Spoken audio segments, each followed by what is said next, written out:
We are now honored to welcome Dr. Jeanne Zehr, an international thought leader, a cognitive transformation pioneer, and as some would say, a gentle brain whisperer.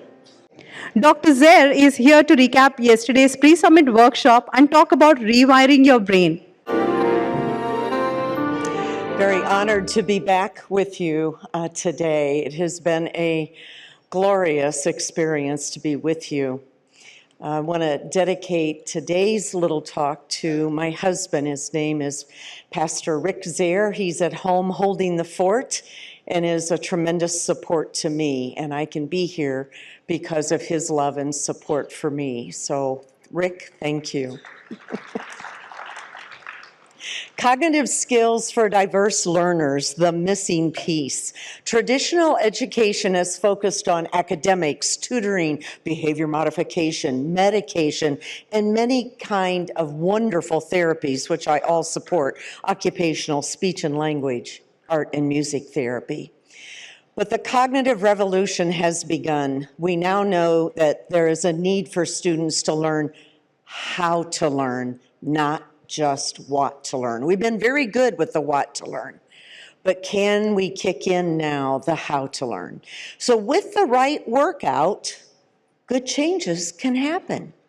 Here are the disability categories for school-age kids with IEPs in the United States. Now, I understand India has even more, and we could go on forever, so I'm not going to read those. We've seen all of these. Well, look at what's happening with genetic research.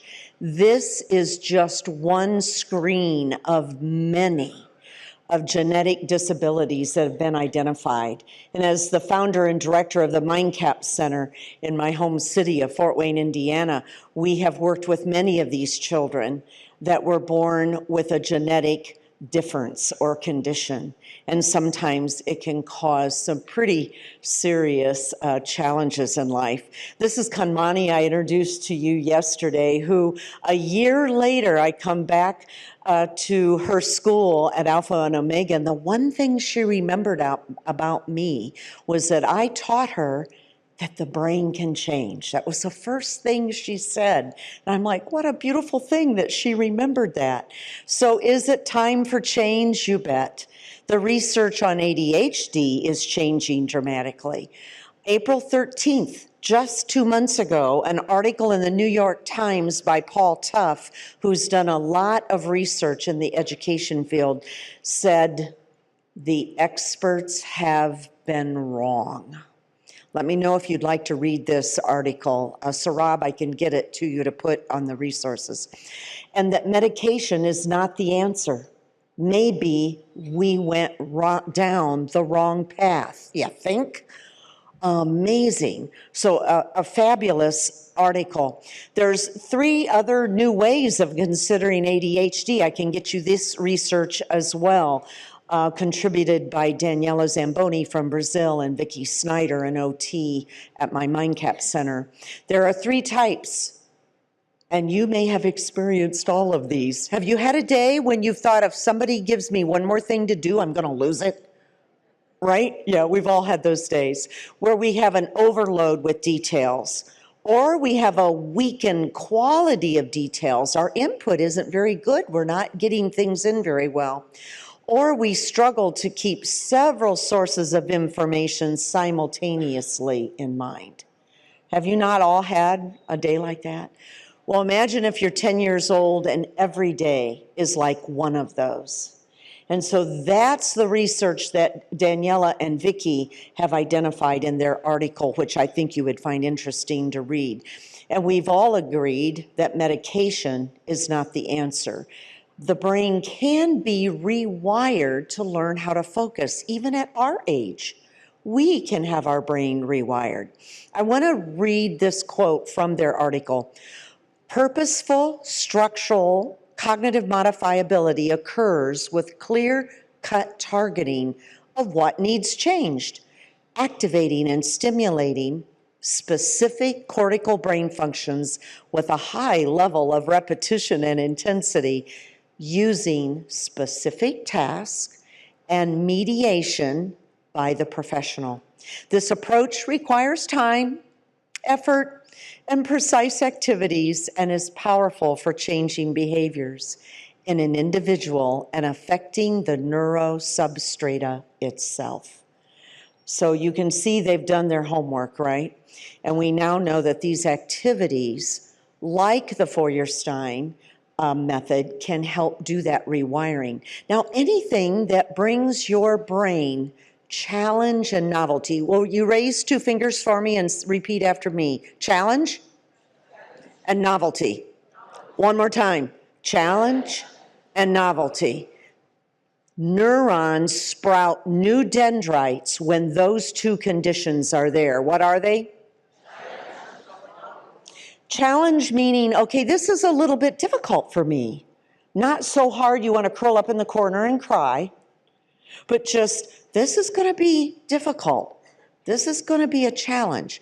And then novel, meaning it's new. You've never done it before. And the brain says, wait a minute, I don't know anything about this. So my neurons start thinking, okay, if you're going to keep doing this, you're going to make me learn to play piano, and I'm 67 years old. You're going to make me learn a new language, French, Italian, Dutch, and I'm 73. And the brain says, okay, if you're going to keep doing it, then we've got to grow some new networks. Well, children are growing them like crazy all day, every day, but we can continue to do so too at any age. This beautiful message of neuroplasticity, you all know, or you wouldn't be here today. But trust me, the people you work with, the children you teach, do not know about this yet, unless you taught it last week. One way to do it as young as 5 years old is to build a model of a neuron. You use what we used to call pipe cleaners. In the art store, they're called chenille sticks. You know those wires with the fuzzy stuff on them? And you can bend it around to make a model of a neuron. Children love the activity. It's very hands-on. And meanwhile, you're teaching them about axons and the myelin sheath and the soma. And then you teach them the magic of the dendrites, the little branches that grow. So how do we help neurodiverse individuals succeed in life? We begin with the power of 3, and these are all free.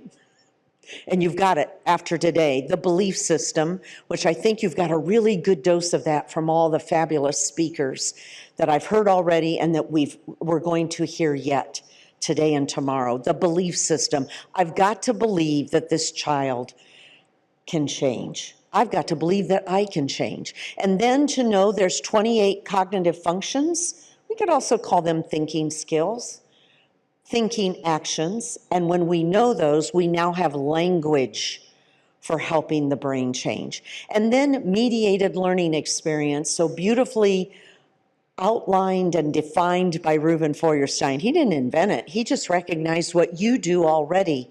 When you ask a child a question and then you're willing to wait a little bit and give that child a few more seconds to think.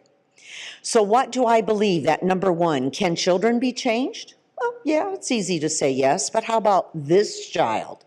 Oh no, this is a really difficult child. But how about, can I be changed so that I can help this child change? And I've heard this a little bit already this morning, that sometimes teachers are so overwhelmed with so much to do and so many children put in their responsibility that it's difficult to imagine that I can help every kid in front of me. But this message of neuroplasticity and changing belief systems can help them do that.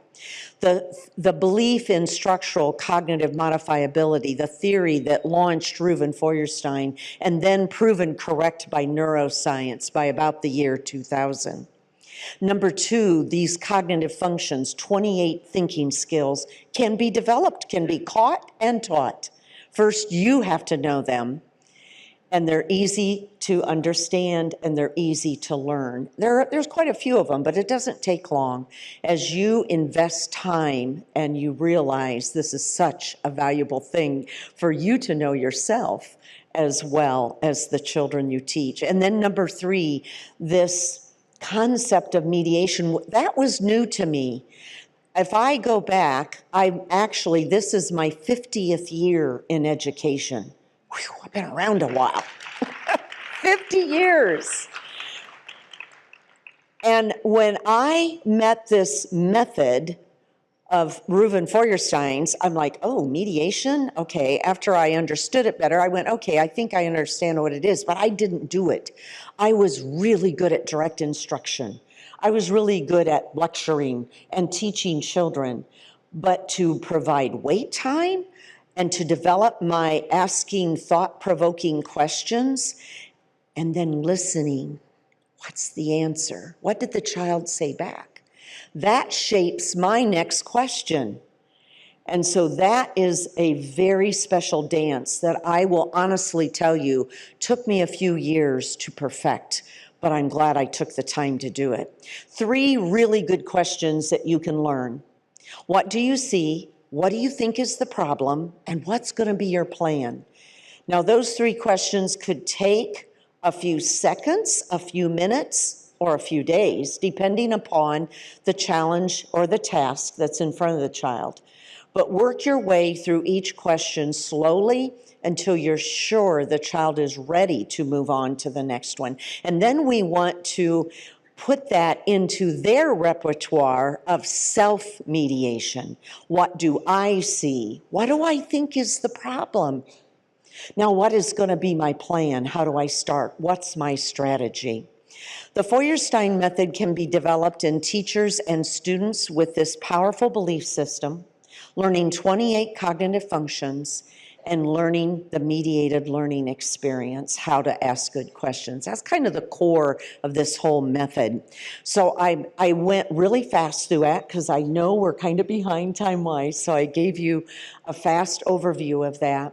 But it has been such an honor and a pleasure to be a part of this incredible global education summit. I hope I get to come back, and I hope that I'll be a part of training happening here. Thank you.